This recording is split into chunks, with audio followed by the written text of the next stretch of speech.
vocês verem, é gesso, é barro, né? Então, acarretou. E ele teve um problema, talvez seja o óleo pensênico, como a gente diz, uma união mental que fixou em cima dele, porque teve um problema justamente na perna, né?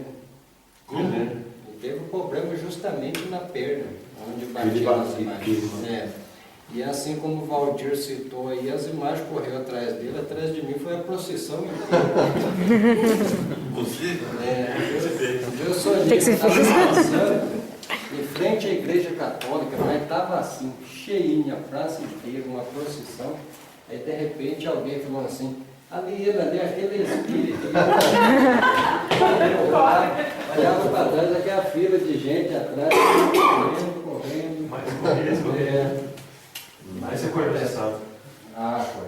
Imagina a situação do bispo, quando ele resolveu, eu acho que houve eu penso que um desrespeito, porque as pessoas respeitam, um certo desrespeito, ele fez isso, e as formas, pensamentos que atingiram ele. Né? Muitas pessoas devem ter pensado, nossa, tomara que ele perca a perna, né? Tomara que aconteça qualquer coisa. Né? E realmente aconteceu. Forças se uniram, o plano espiritual católico se uniu, né? Trabalhou para que isso acontecesse. A energia. Né? Eu sempre falo isso, a gente tem que lembrar que o plano espiritual existe, mas no plano espiritual nem todo espírito é espírita. Nem todo espírito tem conhecimento de ser espírita, de ter o conhecimento da espiritualidade e as coisas que acontecem em torno. Muito pouco, né? Muito pouco. Aí que entra aquela máxima, né? A tua liberdade termina quando começa a minha, né? Certo?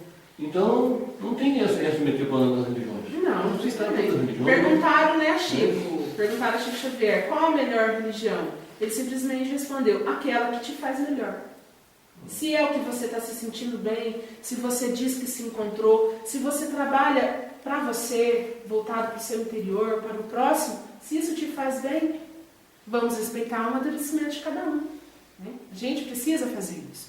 Então, aqui a gente falou então, dessa condenação, falamos dos contos. Coloquei uma imagem de uma casa assombrada, né, para a gente ter uma visualização.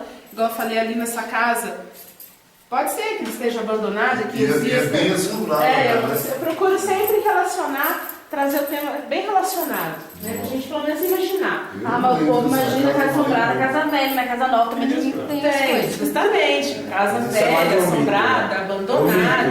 O da casa assombrada sempre é aquilo que eu falei, generalizam o assunto. Que na verdade não é a casa, é o local onde a casa foi feita, né? Pode ser. Eu acho que ali, ó, a casa, dá pra gente pensar assim, essa casa morou pessoas que já, pelo aspecto da casa, já devem ter morrido já de uma idade já avançada. Mas isso não pode generalizar, porque pode, igual ela está citando, pode ter uma casa nova que se encarnou uma pessoa muito recentemente. Mas acontece muito com as antigas, Áurea. As pessoas mais antigas, elas eram muito apegadas. Eu falo o seguinte, quando eu digo esse ponto de casa mal assombrado, o que eu quero assim, enxergar é a generalização. É isso que não pode acontecer conosco. A gente não pode generalizar. Igual você falou, você pode ter uma casa aparentemente nova com problemas espirituais, com desarmonia dentro do lar. E isso acarretando outras coisas. Né? Então a gente tem que tirar a casca e enxergar realmente o que está acontecendo. Podemos dizer que existem alguns espíritos que estão ali? Sim. Podemos dizer também que não? Não, de repente apenas uma casa. Com certeza. Né? Mas pode, assim, outros irmãos do plano espiritual que estão perdidos, sem ter ligação nenhuma com ela, e se apossarem dela? Pode. Né? Isso tudo depende, sintonia, o dono da casa, a intenção. Se sentiu bem naquele lugar. Justamente. Mas deixa eu te fazer uma pergunta. Quando a gente, vamos supor, a gente morre, quando a gente reencarna, a gente não aparece mais pra ninguém. Acabou aquele ciclo. Morreu, acabou. Vamos supor no caso, meu sogro faleceu há 25 anos. Sim. Eu não sei se ele reencarnou ou não. Vamos supor que ele reencarnou. Porque meu marido fala, eu tenho vontade de ver meu pai. Mas se ele reencarnou, eu não tenho mais contato, assim, vamos supor, da mesa. Pode. Acontece? Pode o quê? Responder a pergunta. Assim, nós estamos aqui encarnados, né? Ou seja, estamos aqui na terra, encarnamos. Mas nós temos, à noite a gente sai. E acontece, muitas vezes a pessoa morreu, às vezes reencarnou logo, em familiares evocarem. Tem pessoas que evocam o teu espírito. E eu senti isso uma vez, porque eu, de repente, me senti evocado, talvez com uma outra pessoa. Né? Isso no centro, aqui perto mesmo. Aí de repente eu saí feito um foguete, não tive como segurar, saí e fui lá no centro, lá, o cara me evocando, certo? Eu tive isso foi uma projeção que eu tive. Naquela época eu projetava então eu morava em São Gonçalo. Aí de repente eu saí, né? Fui puxado do corpo físico. Então nada impede de você também aparecer, mesmo vivo na Terra.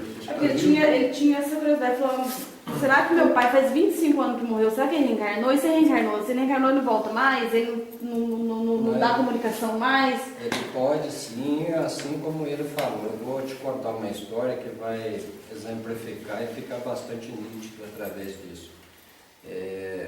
Tinha uma senhora que tinha um filho paraplégico, totalmente na cadeira de roda, não falava, com o corpo todo envergado, e simplesmente ouvia e mexia com os olhos.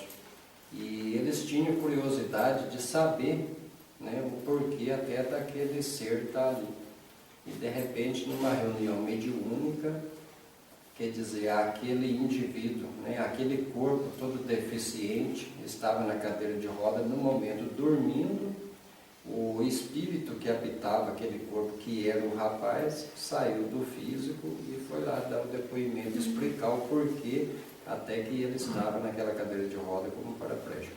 Então, quer dizer, a gente não deixa de ser espírito. O espírito, a diferença do espírito encarnado e desencarnado é quase que nenhuma. Simplesmente, o espírito encarnado, ele tem o liame, que é ligado ao fio, né? Mas só que são todos espíritos. E no momento que está dormindo, no livro dos Espíritos mesmo, dizem que nós tememos a morte, mas na verdade nós morremos todos os dias, porque quando a gente dorme, a gente sai. Não, mesmo porque é questão da casa assombrada. Se a pessoa reencarnasse, acabava então a assombração da casa, né? Porque ela reencarnou, acabou. Porque a pessoa fala assim, morreu a minha tia, não sei o que fica assombrando a casa. Mas quando você vai morreu há 60 anos. Aí, então, se reencarnasse, acabasse, a pessoa não estaria mais assombrando a casa. Ela tinha acabado aquela...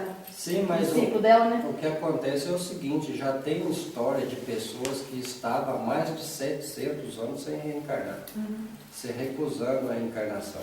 E o que acontece? Vamos supor que uma família viveu nessa casa, tinha um apego imenso ali, de repente eles desencarnam, e como muita gente não tem conhecimento e nem se dá conta que desencarnou, eles ficam ali como se estivessem morando normalmente. Como tem o filme. Mas tem os outros, é ótimo aquele filme, é ótimo. Eles mesmos Os filhos dele tinham problema Aí da verdade. E tem como tirar eles da casa? Aí tem que fazer Não digo tirar. Esses trabalhos que tiram, mas... Não, De repente, por exemplo, um familiar quer habitar a casa e arrumar. E a casa está fazendo barulho, uma coisa assim. Aí... Assim, se essa pessoa tiver um entendimento, né, um entendimento lá, eles podem pedir ajuda, pedindo. Vamos lembrar sempre em pedir, né? E pode sim resgatar, eles podem ser. Mas se eles não quiserem, a pessoa pode reformar a casa do jeito que for, estar morando lá e o espírito pode continuar do mesmo jeito que ele vivia antigamente nessa casa. Deixa eu fazer uma pergunta então. Peraí. Existem espíritos como nós que eles conseguem aparecer em dois lugares ao mesmo tempo, não é? Padre Donizete e tudo, não é isso? Bipropriedade. Não é? Então, no caso do seu espírito ser invocado em um lugar, você não pode aparecer lá em espírito e ficar do lado de cá. Encarnado. É o que aconteceu com o Valdir. Então, mas isso acontece, já aconteceu muitas vezes. Acontece. É muito natural. É casos de pessoas, às vezes, que estão doentes, em tratamento lá, entrou, esqueci agora, Como? coma. corpo está lá, o espírito pode estar em tratamento, pode estar procurando auxílio, vagando, pode estar por aí. Outra dúvida, agora você falou do de coma. Eu estava lendo o livro dos espíritos e vi lá falou uma parte lá que a pessoa, quando ela está já morta, assim, às vezes a alma já vai, né? O espírito já vai e a pessoa continua. E me ocasionou que eu encontrei com a Michelle do Dico na rua e ela falou que o Ramiro já estava com o coração batendo. Aí eu fiquei com a dúvida, falei, eu acho que já houve o desligamento. Às vezes não houve o desligamento do liame, mas a pessoa já está fora. Já está fora. Tá forte. Né? Porque pelo que falou, não mais nada, né? Só... Vamos E no livro desligar. falava isso, que às vezes a pessoa está ali, os órgãos estão batendo, mas já Deixa eu fora. perguntar uma coisa. O que é esse liame que você falou, esse desligamento? O liame, como diz, a gente dá um exemplo bem simples aqui. Liames é como se fosse uma cabrita com uma corda amarrada no pescoço, que você amarra no pau, então ela tem um limite para ela ir. Né? E esse liame é que solidifica o corpo. Então vamos supor que esse liame seja Fosse um cordão Umbilical. É como se fosse um Só cordão. queria aqui, ó. Se passar